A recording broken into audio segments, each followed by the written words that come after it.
हिमालीको मोह चाहिँ पुरै देश विदेशमा पुर्याउने तपाईहरु कृषक जति सक्षम कृषक बन्नुस् नरजित राहुल जस्तै मौरी पालन कृषक बनेर राष्ट्रिय अन्तर्राष्ट्रिय जगतमा हिमालीको मोह पुर्याउनुस् नाम पनि कमाउनुस् दाम पनि कमाउनुस्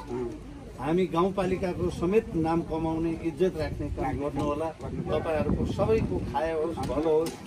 आज यति सामान्य खालको सामग्री वितरण भएको छ यो भन्दा पछि हामी तपाईहरुलाई गाउँपालिकाको तर्फबाट यो मौरी पालन उद्यमी बन्नुभयो भने हामीले पनि गाउँपालिकाको तर्फबाट गर्न सकिने सहयोग सपोर्ट हामी गर्नेछौँ तपाईहरु सक्षम खालको उद्यमी मौरी पालक उद्यमी बन्नु होला 13 वर्षदेखि 70 वर्षसम्म मैले मौरी पालन गरेँ हजुर हैन यो सामान भनेको अहिले मात्रै उपलब्धि भयो हामीलाई यो भन्दा अगाडिको उपलब्ध पनि भएन अनि अहिले बल्ल कहाँबाट उहाँले भिडियो बनाउनु भयो एउटा के गर्नुभयो कहाँ कता कता सुनियो हैन विदेशमा पनि हेरे मान्छेले अनि मलाई अहिले यहाँ गाउँपालिकाले ओडाबाट कहाँबाट जिल्लाबाट कहाँबाट मेरो नाम चाहिँ सुदूरपश्चिमको 4 नम्बर प्रदेशमा महेन्द्रनगर पठाउनु भयो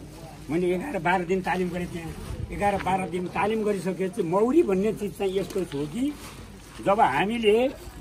पृथ्वी नेपाल अधिराज्यभरि भन्दा पनि हामीले देश विदेशका मान्छेले पालेको जन्माएको र अनि अहिलेसम्म बचाएको हामीले मात्र रहेछ कि तपाईँ कसैले आफैले तपाईँले सोच्नु भएको होला कि हामी आफै आमाको दुधबाट खाना खाइ आउँला हामीले यो उब्जाउ गऱ्यौँ हामीले अन्न उब्जाएका छौँ हामीले पैसा हालेका छौँ आर्जन गरेका छौँ उपार्जन गरेका छौँ अनि हामीले खाना खाएका छौँ हामी बाँचेका छौँ सोच्नु होला तर तपाईँ सबैलाई यो रोग बिर्से अनि भनेर यस पशु पन्छी जति लिएर मान्छेको प्राणी जति लिएर सबैलाई बचाउने भनेको हामी मौरी पालक कृषक रहेछ क्या यसो बुझ्दाखेरि त मौरी अधिराज्यभरि छैन भनेपछि 4 वर्षमा मौरी छैन भनेपछि हामी मान्छेको पनि सकाब हुन्छ अरे मैले तालिममा सुनेको कुरा हो विशेषज्ञले भनेका कुरा हुन् मौरी उत्तेको 4 वर्षमा हामी मान्छे उत्तने छौँ अरे त्यतिसम्मको मौरी रहेछ मौरीमा हामीले यस्तो ध्यान दिनु पर्यो कि यस्तो मेहनत गर्नु पर्यो कि आफ्नो ज्यानभन्दा पनि बढी मौरीमा राखेर हामीले काम गर्नुपर्ने हो अहिले पनि कतिजना हुनुहुन्छ 8-10 जना हुनुहुन्छ हैन मौरी कृषकहरू सामान पायौँ सामान लियौँ यो यसलाई पर्यो गर्ने अहिले हामी के भन्दा भनेपछि यस्तै पलाट्ने के यो मौरी डर मान्ने खेती गर्ने डर मान्नको लागि मात्रै हो मलाई त खास यो सामान चाहिएन होइन मलाई त केही पनि चाहिँदैन म आफै नङ्गै लुगा लगाएर नलगाएर पनि म सार्न सक्छु काम गर्न सक्छु मलाई मौरी चिन्दैन हेर्नुहोस् तपाईँ 10 वर्षमा मौरीको काम गर्नुहोस् तपाईँलाई यो मान्छे भनेको यो मेरो मान्छे हो यसलाई चिन्नु हुँदैन भनेर मौरीले थाहा पाउँछ हेर्नुहोस् त्यहाँ साना छ त्यहाँ मौरीमा साना छन् हेर्नुहोस् कोही बिच्छी लाग्यो भनेपछि अरिकल लाग्यो भनेपछि त्यसले के गर्छ भनेपछि साना जस्तै भर देख्नुहुन्छ होइन कहीँ त्यस्तो हुन्छ अनि मौरी आएर तोडामा आएर कति टाढा फुल फुलेको छ कति टाढासम्म आफूले जानुपर्ने छ अनि 2-4ले सल्लाह गरेर अनि त्यहाँ त्यो कति हो त्यो नापेर अनि कुन ठाउँमा फुल फुलिएको छ त्यो ठाउँमा गएर आउनुपर्ने भन्ने पनि सल्लाह हुँदो रहेछ भनेपछि हामी के गर्दा चेक पोस्ट अरे उता राराका यो कर्णालीका मान्छे यतातिरबाट यो गेटबाट आउनु हुँदैन हामी यो कर्णालीका मान्छे जो सेतीका मान्छेले कर्णालीमा जानु हुँदैन होइन यहाँका मान्छे त्यही छन् भनेपछि त्यसको त्यो के भन्दा त्यो गाइड अर्थात् त्यो चेक गर्ने मान्छे हामी राखेका हुन्छौँ नि त्यहाँ हो त्यस्तो मौरीमा पनि त्यस्तो चाहिँ हुन्छ कि भाइ र बामुकी आएर त्यो मौरीले विषाता खाइकन आएको छ कि त्यो डाँका मौरी आयो कि अनि त्यो ढेलामा त्यसको गाइड बसेको हुन्छ नि त्यो गाइडको काम गर्ने पनि त्यसले गरेका हुन्छ अरे त्यो सेनाको काम गर्ने पनि त्यही गाइडको काम गर्ने त्यही इन्जिनियर उपरसेरको काम गर्ने पनि त्यही अनि माथिबाट प्लेन चलाउने माथिमा नाम्नेहरू सब मौरीबाट उत्पादन भएको हो अरे यो कुरा भनेको हामीले मौरीलाई यस्तो गर्नु पर्यो कि यो रोग बिर्सेर हेर्नुहोस् मौरी छैन भनेपछि स्याउ फल्दैन आरू फल्दैन टुली फल्दैन ओभर फल्दैन कहाँको कहाँ यसले के गरेका हुन्छ विभाजन गरेका हुन्छ अरे अनि त मात्रै फल्छ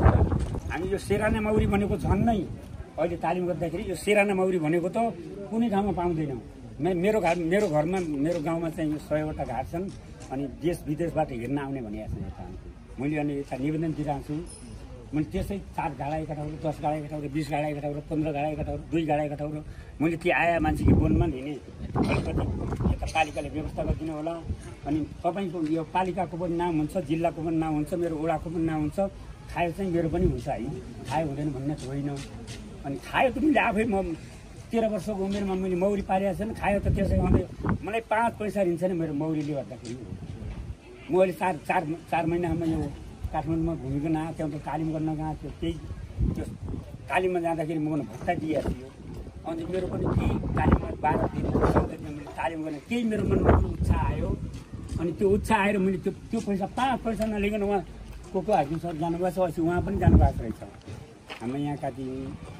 गोविन्द बहादुर मल्लजी पनि हाम्रो यी गाउँपालिका अध्यक्षज्यू पनि जानुभएको रहेछ त्यहाँ अनि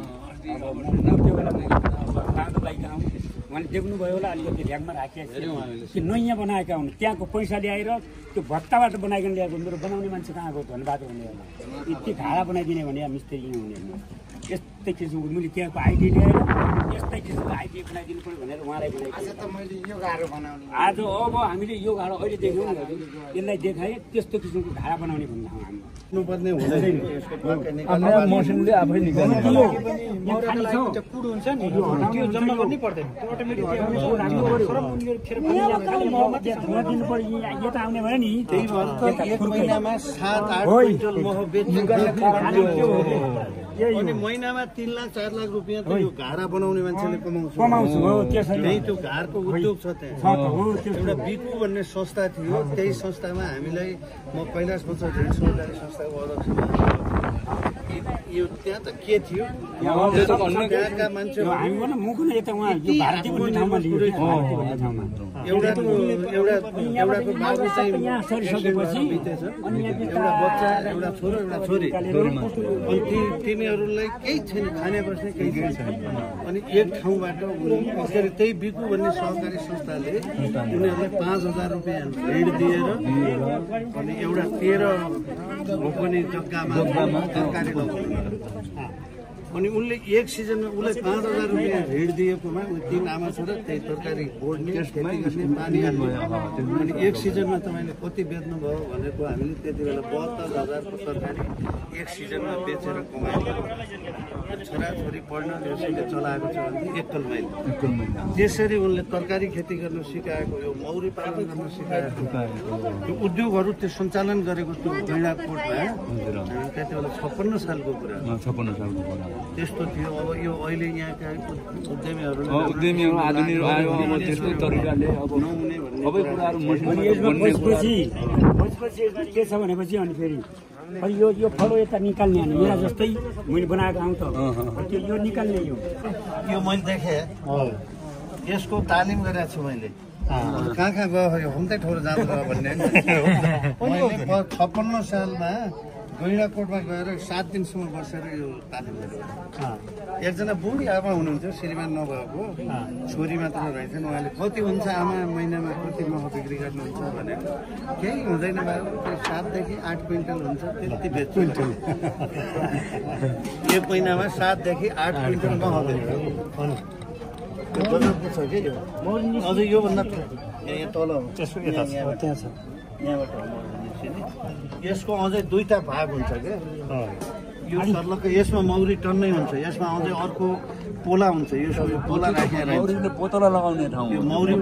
यो पोतला लगाउने ठाउँ मात्रै बनायो तर त्यहाँ चाहिँ पोतला समेत त्यहाँ हामीले हेरेको ठाउँमा यसमा पोतला समेत थियो अनि त्यो मह ठ्याक्कै यस्तो बाल्टिनमा हाल्ने त्यसले खर्र मदानी त्यसले फिटेर मह जति झड्ने अनि यो खाली हुने यस्तो 2 भाग यो घारको 2 भाग यो भाग खाली भयो अब यो मह निकाल्यो यहाँ हाल्यो यो निकाल्यो यहाँ हाल्यो अनि यहाँ खाली भयो नि त त्यो मौरा जति सबै त्यो गइहाल्छ अनि यहाँको सबै मह निकाल्यो त्यो सिस्टम हो यो खास तरिका हो त्यो तरिका भनेको यत्रै अर्को भाग मौरा